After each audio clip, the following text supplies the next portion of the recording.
Bonjour, bienvenue dans cette vidéo dans laquelle nous allons parler de stress thermique de chaud et de l'impact qu'il peut y avoir sur le développement de la plante.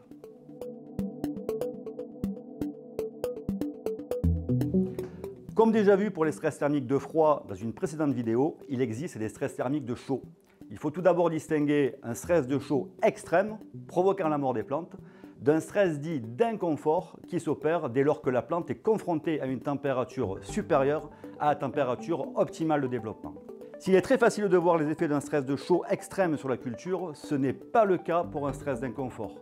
Pourtant, ils génèrent eux aussi, dans une moindre mesure, une perte de rendement et on vous explique pourquoi.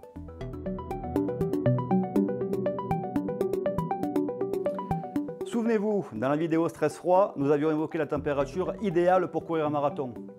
14 degrés selon une étude scientifique. Au-dessus de cette température, une partie de l'énergie est utilisée pour réguler cette température. C'est donc moins d'énergie allouée à l'effort de course. Pour les plantes, il existe pour chaque culture et à chaque stade une température optimale de développement pour une croissance idéale.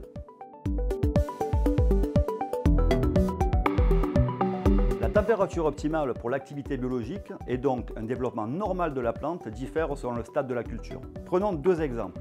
Dans le cas de la vigne, les températures optimales sont de 20 à 25 degrés lors de la floraison et inférieures à 35 degrés le jour à partir de la nouaison jusqu'à la maturité. Dans le cas de la pomme de terre, la plage optimale de température est de 20 à 25 degrés pendant la phase de croissance végétative et de 15 à 20 degrés pendant la tubérisation et la croissance des tubercules.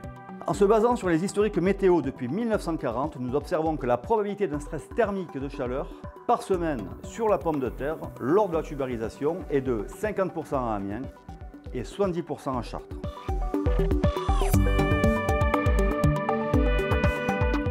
Parmi les réponses physiologiques de la plante, lors d'un stress d'inconfort de chaud, nous pouvons citer la perturbation de l'état hydrique des plantes, parce que le stress de chaud est souvent lié à un stress hydrique, mais aussi parce que le stress de chaud réduit la capacité d'assimilation d'eau de la plante et augmente son évapotranspiration.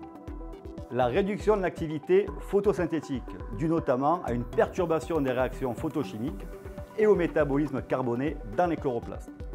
Et enfin, une réduction des activités au sein des organes sources et des transferts vers les organes puits, réduisant ainsi croissance, développement et rendement. Au niveau moléculaire, ces réponses physiologiques se traduisent entre autres par des modifications des équilibres oxydant-antioxydant, ainsi que la synthèse et l'accumulation de heat shock protéines. Ces protéines contribuent par leur activité à l'adaptation et à la tolérance à ces stress d'inconfort. Comme pour les stress d'inconfort de froid, lorsque les températures sont trop élevées, la plante tourne au ralenti car elle utilise son énergie pour lutter contre les effets de la chaleur. Les composantes de rendement en qualité et ou quantité sont donc altérées. Si influer sur les éléments climatiques est impossible, nous pouvons en revanche aider la plante à mieux tolérer ces stress d'inconfort en utilisant des biostimulants. Ils peuvent agir via différents modes d'action. La stimulation génétique des protéines heat shock, le maintien de l'activité photosynthétique et ou l'état hydrique des plantes.